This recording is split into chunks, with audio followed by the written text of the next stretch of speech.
이신칭의라는 말이 있습니다. 어디서 많이 들어보셨습니다. 우리 처음 듣는 단어는 아닌데 아직까지 아리송하기는 해요. 이신칭이라는 말이 뭐냐면 우리 바울이 우리에게 알려준 것인데요. 구원은 오직 믿음으로 말미암는다는 것입니다. 아멘. 이것은 틀림없는 사실이고 우리가 믿는 믿음입니다. 우리가 가지는 행위는 그 어떠한 행위라도 우리를 의롭다 할 수 없으니 오직 구원은 우리가 믿는 그리스도의 믿음으로 말미암아 하나님께서 우리에게 주신 선물임을 우리가 결코 잊어서도 안 될 것이고 결코 그것이 변질되어서도 안 될 것이고 결코 그것을 간과해서도 안 될 것이 우리의 믿음이요 우리의 신앙임을 다시 한 번 더 굳건히 우리가 마음에 새기시고 마음의 튼튼한 기초로 이것을 삼으셔야 합니다. 결단코 우리의 행위의 구원이 아니라 오직 예수 그리스도를 믿는 그 믿음으로 말미암아 우리 모두가 구원의 그 반열에 올랐음을 우리는 믿어 의심치 아니하고 그를 통하여 더욱더 하나님을 찬양하며 예수 그리스도를 믿는 그 믿음이 더욱더 확고해질 줄 믿습니다. 아멘. 제가 이 말씀을 드리는 이유가요. 우리는 지금 복음에 대해서 어쩌면 우리의 행동에 대해서 우리의 생각에 대해서 계속해서 말씀을 통하여 우리를 쪼개어주고 있습니다. 혹 저는 이런 생각이 들었어요. 혹 천국 가기 위해서 내가 구원받기 위해서 이런 행동을 하는가? 이런 행위를 하는가? 여러분은 어떠하십니까? 내가 구원받기 위해서 예배를 드리는 것이 아니라 구원받기 위해서 내가 구별된 삶을 살아가는 것이 아니라 내가 구원받은 자로서의 당연히 해야 할 일들을 감당하고 있음을 우리가 기억할 수 있기를 간절히 소망합니다. 저는 요즘에 이런 생각을 많이 합니다. 예수 믿으면 구원을 받는데 과연 나는 예수를 믿고 있는가? 목사이긴 한데요. 말씀을 보기는 하고 있는데 목사는 천국 이 공식이 성립된다면 얼마나 좋을까? 그렇다고 제가 믿음이 없다는 얘기는 아니에요. 근데 과연 예수님을 믿고 있는가의 이 질문의 의미는 이거예요. 내가 예수님을 믿고 있는 사람의 생각을 하면서 살아가고 있는가? 내가 과연 예수님을 믿고 내가 나오는 그 아름다운 열매들이 있는가? 사랑하는 성도 여러분, 하나님은 우리에게 원하시는 것이 열매인 줄 믿습니다. 믿음이 있다면 성령에 거한다면 9가지의 열매를 통하여 믿음의 그 아름다운 열매를 통하여 하나님께서 기뻐 받으심을 우리는 알고 있다는 거예요. 사과나무를 심었으면 농부가 바라는 것은요 사과 열매를 따먹는 것입니다. 내가 힘들게 걸음 주고 힘들게 했는데 열매가 맺히지 않는다면 그것이 과연 무슨 의미가 있겠는가? 과실나무를 심으면요 열매가 나는 데까지 최소 3년이 걸립니다. 그냥 큰 나무를, 이게 신기해요. 큰 나무, 어저께만 해도 열매를 맺었던 나무를 뽑아가지고 여기다가 심어 놓으면 분명히 내년에 열매가 나야 하는데 안 나더라는 겁니다. 짧게는 3년, 길게는 10년도 있다가 열매를 맺히지는 경우가 상당하다는 거예요. 우리 또한 마찬가지입니다. 급할 필요는 없어요. 근데 중요한 건 뭐냐면 열매를 분명히 맺어야 한다는 겁니다. 그런데 우리가 착각하는 게 뭐냐면요. 나는 사과나무인데 배를 열매로 날려고 노력하고 있는 나의 삶이 아닌가 한번 돌아보셔야 돼요. 하나님께서 나에게 주신 성품이 있고 성향이 있고 달란트가 있습니다. 우리는 그에 맞게끔 알맞은 열매를 맺히면 됩니다. 아멘? 나는 밤나무인데 옆에를 돌아보니 사과나무가 있어서 야 너는 참 좋겠다. 열매도 빨갛고 이쁘고 너의 열매를 먹으려고 새들도 오고 나비도 오고 너는 참 좋겠다. 나는 밤이라서 아무도 안 와. 다 피해. 새가 나에게 앉았다가 찔려서 도망가. 그래서 나는 오늘부터 밤 이제 안 열고 사과를 열 거야 라고 하는 나무는 멍청한 나무. 우리 또한 마찬가지. 내가 밤나무면요 밤 열면 됩니다. 뭐 하려고 사과 열려고 합니까? 저거 이런 거 정보 자지 말고 눈 감고 있지 말고 이거 이 닭살이 좀 착 돋으셔야 되는데 그런갑다. 나는 밤인갑다. 야. 그러고 계시면 안 돼요. 하나님이 나에게 원하시는 것은 밤나무는 밤 열고 사과나무는 사과 여는 걸 원하시는 거지. 하나님이 나를 밤나무로 창조하셔놓고 너는 왜 사과 열지 않냐고 그렇게 책망하시는 분이 하나님이 아니시라는 겁니다. 종복이는 종복이대로 그 열매를 맺으면 그것이 하나님께 영광이고요. 태훈이대로 열매를 맺으면 그것이 하나님께 영광이라는 겁니다. 이게 근데 주의할 점은 뭐냐면 열매를 안 맺으면 안 돼요. 밤나무는 밤을 분명히 맺어야 되는데 맺지 않으면 독지로 찍어서 불 쏘시기로 쓰겠다라고 하신 분이 우리 주님이심을 기억하시고 우리는 꼭 기억하셔야 될 거 나는 나에게 맞는 열매를 뽑아내면 됩니다. 옆에 보면서 그런 거 상관없어요. 내가 감이면 내가 배면 내가 사과면 제가 알고 있는 게 요 정도밖에 없어가지고 혹시 내가 고추면 내가 쌀이면 내가 혹시 쑥일 수도 있잖아요. 왜 모두가 다 비슷한 과일 나무여야 합니까? 누구는 고사릴 수도 있고 누구는 쑥일 수도 있고 누구는 잡초일 수도 있어요. 그거 필요 없다라는 겁니다. 하나님이 나에게 맡겨주신 대로 하나님이 나를 창조하신 대로 각자가 맺을 수 있는 그 열매를 맺어 나간다면 어느 누구보다도 하나님께서 우리를 향해서 사랑해 주시고 칭찬하시고 또 힘들지 않아요. 힘들지 않습니다. 쑥이 쑥을 내는데 힘들지 않고요. 사과가 사과 내는데 힘들지 않아요. 그런데 사과가 쑥을 만들어내려고 하니까 힘이 든 겁니다. 여러분의 신앙생활은 어떠십니까? 힘드십니까? 그렇다면 지금 여러분이 낼 수 없는 열매를 내려고 하고 있을 수도 있어요. 봄 되면 쑥은 당연히 나는 겁니다. 좀 있어 보세요. 이제 교회 상에도 쑥국이 나오지 않겠습니까? 조금 있어 보세요. 또 계절에 따라 좀 있으면 이제 고추 따러 가실 겁니다, 여러분. 조금 있어 보세요. 다 그 계절이 되면 필요한 것들이 나는 것처럼 여러분 내가 발버둥 치고 내가 안 되는 거 해보려고 노력하지 말고 하나님 앞에 맡기는 시간. 그래서 봄이 되면 싹이 나고 또 때가 되면 열매가 맺고 또 그 열매 맺으면 어떻게 하라 했죠? 떼서 필요한 사람에게 나누어 줘야 됩니다. 그게 우리의 신앙이에요.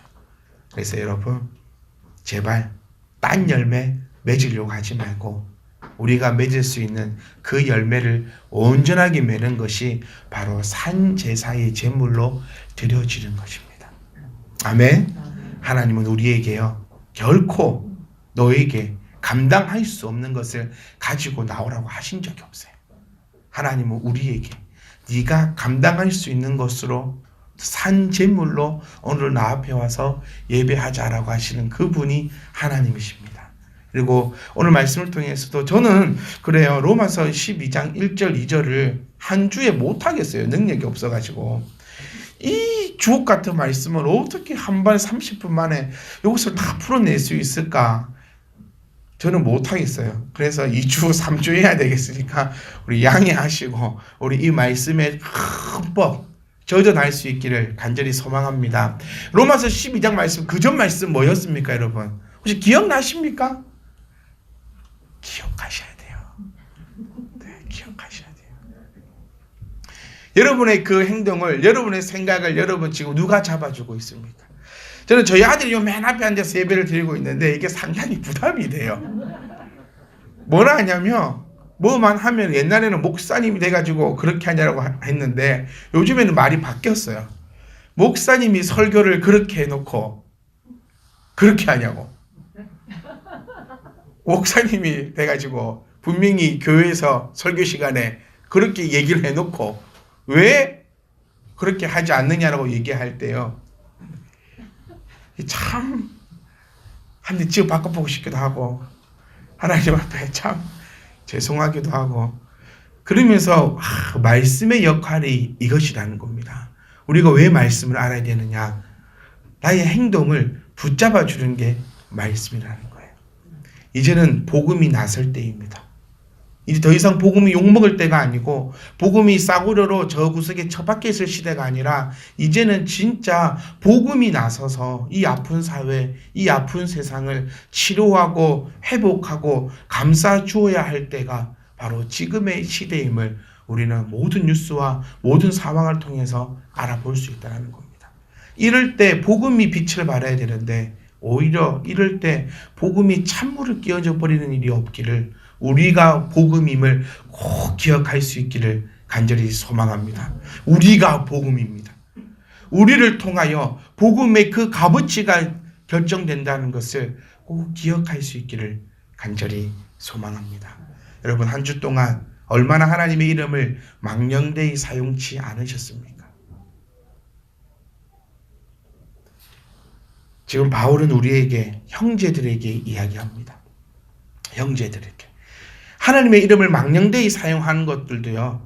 믿는 우리들이 하나님의 이름을 망령되이 사용하지 믿지 않는 자들은 하나님의 이름을 내 입에서 거론도 하지 않습니다. 일주일 동안 여러분 얼마나 하나님의 이 이름을 거룩하게 사용하고 오셨습니까? 또 일주일 동안 우리는 얼마나 구분되어 하나님 앞에 아름다운 삶으로 나아가셨습니까? 바울은 우리에게 이 세대를 본받지 말라라고 얘기하고 있는데 우리는 이 세대를 본받지 않고 오히려 이 세대를 이끌고 가기 위해서 얼마나 준비하며 얼마나 노력하며 살아오셨습니까? 저는요, 어떤 목사님들하고 얘기하거나 어떤 사람들하고 얘기할 때 저는 하지 말라고 하는 게 꼭 하나 있습니다. 뭐냐면요, 잘 들으셔야 돼요. 이 잘못하면 제 2단 됩니다, 오늘. 뭘 하지 말라고 하냐면 기도하지 마라 그래요. 뭔 소리 돼? 지금 그런 표정이신데 잘 들어보세요. 기도를 하지 말라는 얘기는 기도만 하지 말라는 얘기입니다. 모두가 다 앉아서 기도만 하고 있어요. 근데 이 기도는요, 제가 서두에 믿음을 말씀드린 것처럼 모든 이가 깔고 가야 될 일입니다. 제가 교회를 개척하기 위해서 여러 목사님들한테 자문을 구할 때 제가 마음이 가장 상한 게 있었어요. 뭐냐면 어느 누구도 저에게 좋은 얘기 해주지 않고 현실에 대한 얘기 해주지 않고 기도하라는 거예요. 제가 한 분에게 화가 나서 그랬습니다. 내가 기도 안 하고 지금 이러고 있겠냐고. 기도는 하지 말아 해도 내가 할 테니까 현실적인 도움을 달라. 그런데 어느 누구도 현실적인 도움을 주지 않더라고요. 마찬가지입니다. 모든 성도님들, 모든 분들을 만날 때 다 기도한다 그래요. 저는 좀 다릅니다. 기도하지 말고 행동하라는 거예요. 왜 기도만 하고 있냐는 거예요. 기도는 기본입니다. 그러니까 저는 제 입에서 가져 나가기 싫은 게 그거예요. 기도합시다. 네, 기도하고 저한테 얘기한 거 아닙니까? 그리고 그렇게 말씀 안 하셔도 열심히 기도하고 있거든요. 근데 거기다가 더 기도하지. 근데 혹 기도 안 하시는 분이 있긴 있어요. 혹 기도 안 하시는 분이 있기도 있는데 하여튼 기본적인 것은 우리가 기도를 하고 그 기도에 내가 노력하고 행동한다면 그 결과는 하나님께 맡길 수 있다는 겁니다. 근데 기도만 하고 노력하지 않은 그 결과를 어떻게 하나님께 맡길 수 있겠냐는 거예요. 우리가 꼭 기억하셔서 이 세대를 본받지 말라. 기도만 지금도 앉아서 골방에서 기도만 하고 부정적인 생각만 하고 아무것도 안 하는 그 세대를 본받지 말고 우리는 그들만큼 기도하고 그들보다 더 앞장서서 행동하고 그렇게 할 때여야지만 우리의 이 복음이 아름답게 빛날 줄 믿습니다. 우리가 하지 말아야 될 것에 대해서 지금 우리가 이야기해 보고 있습니다. 저는 이렇게 말씀드리고 싶어요. 거짓말하지 말라고. 거짓말하지 말라. 지금 이쪽을 보시면 유튜브로 이 설교 신앙이 생중계되고 있어요. 저는 아무도 안 보는 줄 알았거든요. 그런데 이번에 생판 모르는 몇 명의 목사를 만났는데 저를 다 알더라고요. 왜요? 장례식이 있어서 갔다가 이렇게 인사하는데 설교 잘 듣고 있다. 뭐 이렇게 하고 몇 명 보더라고요. 그래서 제가 더 세게 얘기하려고요. 거짓말 하지 말라고. 거짓말 하지 말라고. 우리는 얼마나 거짓말하고 살아가고 있습니까? 진짜 우리의 거짓말을 통하여서 복음이 거짓말이 되더라는 거예요. 얼마나 내 행동으로 참된 삶으로 나아가고 있습니까? 예수 믿는 사람은 저는 이렇게 말씀드리고 싶어요. 예수 믿는 사람은요, 거짓말하지 않는 사람입니다. 요한계시록 14장 5절 말씀을 보니까요, 이런 얘기가 있습니다. 그 앞절에 하나님과 함께 할 수 있는 사람을 쭉 적으면서 이러한 사람은, 다시 말하면 하나님과 함께 하는 사람은 거짓말을 안 하는 사람이더라 라고 표현하고 있어요. 또한 요한계시록 21장 8절 말씀을 보시면요, 무슨 얘기가 나옵니다. 거짓말하는 자는 유황이 들끓는 지옥불에 떨어질 것이다 라고도 계시록 말씀을 통하여서 우리에게 이야기해 주고 있습니다. 그런데 우리의 삶은 지금 어떠하냐는 겁니다. 왜 입만 열면 거짓말을 하고 있냐는 겁니다. 저는 목사님들을 참 존경합니다. 이걸 보면서 얘기해요. 저는 목사님들을 참 존경합니다. 그리고 제가 만나는 90% 사람은 목사님들인데, 이 얘기 저 얘기 요 얘기 저 얘기 들으면요, 무슨 얘기가 진짜인지 모를 때가 많아요. 이분하고 이 얘기를 들으면 이게 진실인 것 같고, 그러다가 또 저분 얘기를 들으면 또 이분의 얘기는 또 싹 엎어져.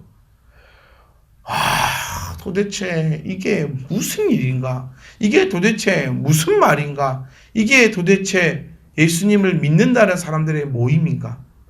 우리들도 마찬가지예요, 여러분. 우리 얼마나 거짓말하고 살아갑니까? 저는 이랬으면 좋겠어요. 우리 거짓말하지 맙시다 했을 때 우리 모두가 두 손 들고 아멘 할 수 있는 그런 신앙인이 되었으면 좋겠어요. 거짓말하면 지옥 갑니다 라고 설교했을 때 네 아멘 하고 그렇게 환호할 수 있는 우리 교회가 되었으면 좋겠습니다. 거짓말하면 지옥 갑니다 이 얘기했다가 몰매 맞을 것 같아요. 니나 거짓말하지 마라. 니는 거짓말 안 하냐. 최소한 예수를 믿는 자들의 이 입술에서는 거짓이 없어야 될 줄 믿습니다. 왜 복음을 사람들이 우리 입에서 나오는 이 복음을 믿지 못합니까? 네 입에서 나오는 말이기 때문에 믿지 못하지는 않는지 우리가 한번 곰곰이 생각해 볼 수 있는 그런 자들이 될 수 있기를 간절히 소망합니다. 예수님을 믿으면요, 2절 말씀에 마음을 새롭게 함으로 변화를 받는다라고 말하고 있습니다. 여기 여러분 심장이 좀 덜컹하지 않습니까? 저는 심장이 덜컥하더라고요.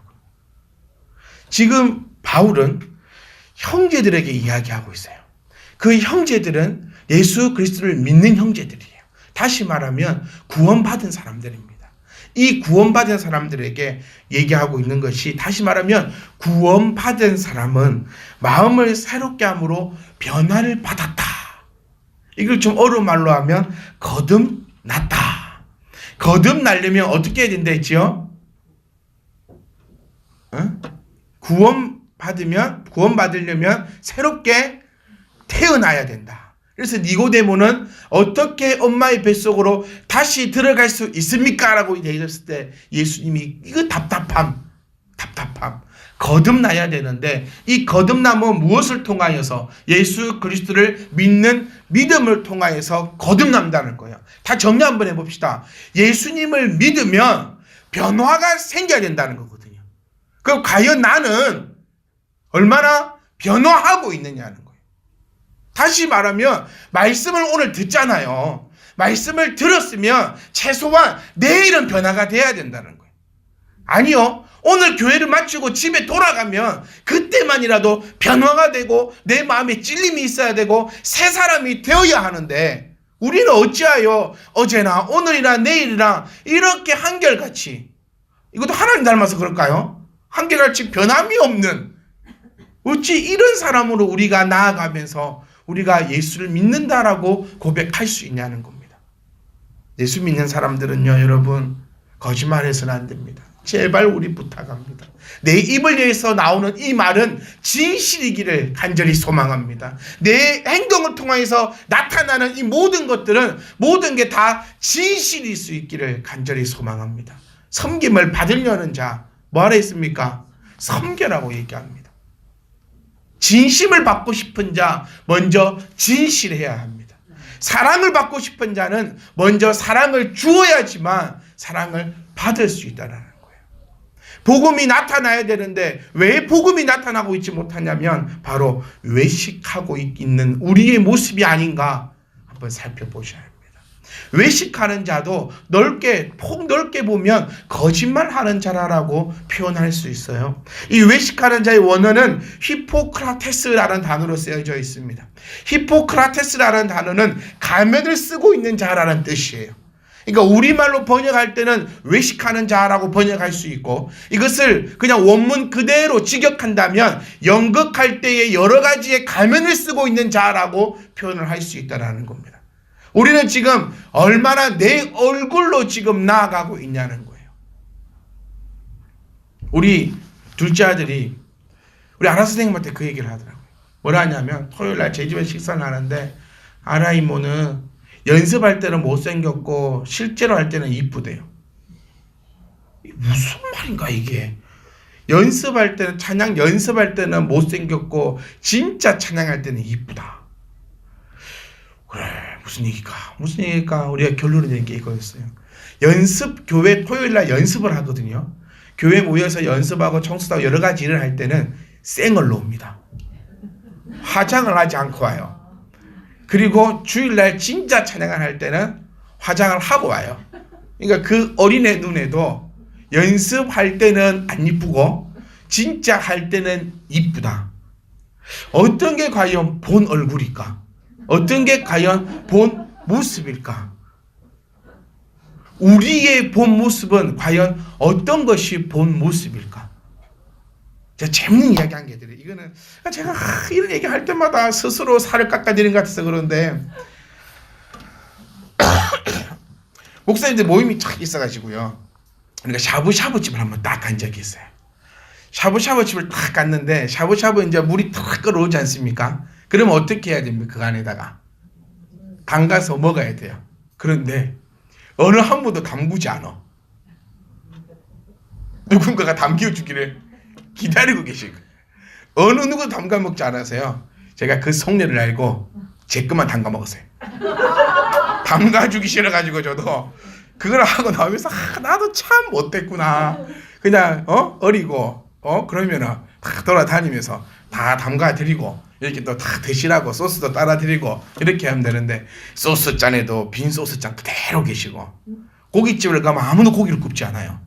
저만 구워 먹습니다. 그냥 혼자서. 저는 고기를 잘 굽고 또 굽는 걸 좋아하기 때문에 잘 구워 먹어요. 그러고 보면서 이게 도대체 뭘까? 섬기라고 얘기하고 가르치고 어느 누구보다도 더 잘 알고 계실 거면서 왜 섬기려고 하지 않는가? 왜 모두가 다 섬김을 받으려고만 하는가? 이 말씀 제가 자주 드린 말씀이에요. 여기 계신 분들은 우리 참배님만 교회가 부흥하고 성장할 때마다 중직들이라고 불릴 수 있는 사람들이 바로 지금 계신 여러분들입니다. 여러분들이 섬기지 못한다면 우리 교회는 자빠지고 쓰러질 겁니다. 그런데 여러분들이 정말 맨날 우리 말하는 거 그 미랄이 썩어 싹이 나고 오미 들어온다고 알기는 찰떡같이 아는데 그 어느 누구도 썩지 않아요. 다 썩질 않았으면 우리가 썩는다면 우리 교회는요 정말 세상에 보지 못했던 그런 아름다운 교회가 될 것이고 혹 여러분 마음에도 내가 누군데 요게 들어오면 이제 타락이에요. 내가 목사인데 내가 개척 멤버인데 내가 이 교회를 20년 다녔는데 내가 집사인데 요게 들어오는 순간에 교회는 무너지고 타락하고 우리를 통하여서 회복되는 것이 아니라 오히려 우리를 통하여서 상처가 된다는 것을 우리가 꼭 기억할 수 있기를 간절히 소망합니다. 우리 모두 알고 있어요. 제사보다 뭐가 낫다? 알잖아요. 알기는 몰라서 못하는 사람이 아무도 안 계세요. 제사보다 순종이 낫고 예수 그리스도가 누군지, 하나님이 우리를 어떻게 사랑하셨는지 우리 모두는 다 알고 있는데 과연 우리는 지금 어떻게 살고 있는가입니다. 사랑하는 성도 여러분, 우리를 통하여 이제 복음이 나타났으면 좋겠습니다. 이제는 우리를 통하여 이 복음이 치료라는 거, 이 복음이 희망이라는 거, 이 복음밖에 없다라는 거, 이제 이 세상 가운데 보여줄 수 있기를 간절히 소망합니다. 그 시작이 바로 지금 내 옆에 앉아있는 그 사람부터입니다. 그리고 내가 자주 만나는 그 사람들입니다. 내 입을 한번 점검해 보세요. 내가 내 가족들과 함께 모여서 내 입술에는 지금 무슨 얘기를 하고 있는가? 좋은 얘기하고 있는가? 나쁜 얘기하고 있는가? 이게 재밌는 게 나쁜 얘기가 재밌거든요. 좋은 얘기보다는 남 칭찬해 보세요. 2분도 못해요. 남 욕해 보세요. 2시간도 거뜬히 합니다. 이게 세상과 구별돼야 되는데 오늘 집에 가셔서 우리 목사님 좋다는 얘기 한번 해보세요. 한 20분 끝납니다. 왜 우리 목사님 좀 별로지 않냐? 여기 시작하면 24시간도 가능할걸요. 끊이지 않고 나옵니다. 이거는 외식하는 자라는 거예요. 바보가 되어서는 안 됩니다, 여러분. 그리스도인들이 바보는 아닙니다. 거기서도 외식하지 마세요. 내가 정당하게 항의할 일이 있으면 예의를 갖춰서 내가 정당하게 항의도 할 수 있어야 돼요. 근데 왜부터 예수 믿는 사람은 바보가 돼가지고 밖에서는 말 한마디 하지 못하고 집에 들어와가지고는 썽이 나가지고 부근을 가족들에게 다 풀고 있는 혹시 그런 모습이 내 모습이 아닐까 싶어가지고 밖에 나가서는 참아야 돼, 참아야 돼, 참아야 돼 하고 집에 와가지고는 그러고 있는 모습이 우리의 모습이 아닐까 한번 생각해 보셔야 됩니다. 성도 여러분, 하나님께서 우리에게 이렇게 말씀하십니다. 변화를 받아야 한다는 겁니다. 변화를 받으면 변화를 받아야지만 무슨 일이 생기냐면요. 하나님의 선하시고 기뻐하시고 온전한 뜻이 무엇인지 분별된다는 거예요. 우리 모두가 원하는 게 뭡니까? 사실 하나님의 뜻을 알기를 원합니다. 모두가 다 하나님의 뜻이 무엇일까요? 하나님의 뜻은 선하시고 기뻐하시고 온전하신 그 뜻인데 그 뜻은 변화를 받았을 때 그 뜻을 알 수 있다는 겁니다. 우리 선한 성도 여러분, 다짐하십시다. 더 이상 나를 통하여 복음이 싸구려가 되지 않기를. 내 안에 썩어진 것 때문에 복음이 싸구려가 되지 않기를. 하나님의 이름을 망령되이 사용하는 우리 입을 통하여서 복음이 싸구려가 되지 않기를 간절히 소망합니다. 이 사람이나 저 사람이나 아무런 흔적조차 남지 않는 구분되지 못한 삶 때문에 이 귀한 복음이 싸구려가 되지 않기를 원합니다. 내 입에서, 내 생각에서, 내 행동에서 나오는 이 더러운 거짓말 때문에 그리스도의 복음이 거짓말이 되지 않기를 간절히 소망합니다. 나의 이 외식함, 가면 쓰고 있는 이 모습 때문에 섬기라 해놓고 사랑하라 해놓고 용서하라 해놓고 이 외식하는 이 가면 쓴 나의 모습 때문에 복음이 가리워지는 그런 일이 없을 수 있도록 구원받은 우리부터 제대로 해야 되지 않겠습니까? 구원받지 못한 자들 향해서 비난하고 욕하고 하는 것보다 구원받은 우리들이 먼저 나서서 너가 먼저 해라가 아니라 내가 먼저 나서서 이러한 아름다운 삶으로 나아갈 때에 정말 이 세상이 복음의 그 능력으로 깨끗해지고 복음의 능력으로 아름답게 될 줄 믿습니다. 이제 우리가 해야 될 역할은요, 열매를 따서 주는 일입니다. 이제는 좀 줍시다.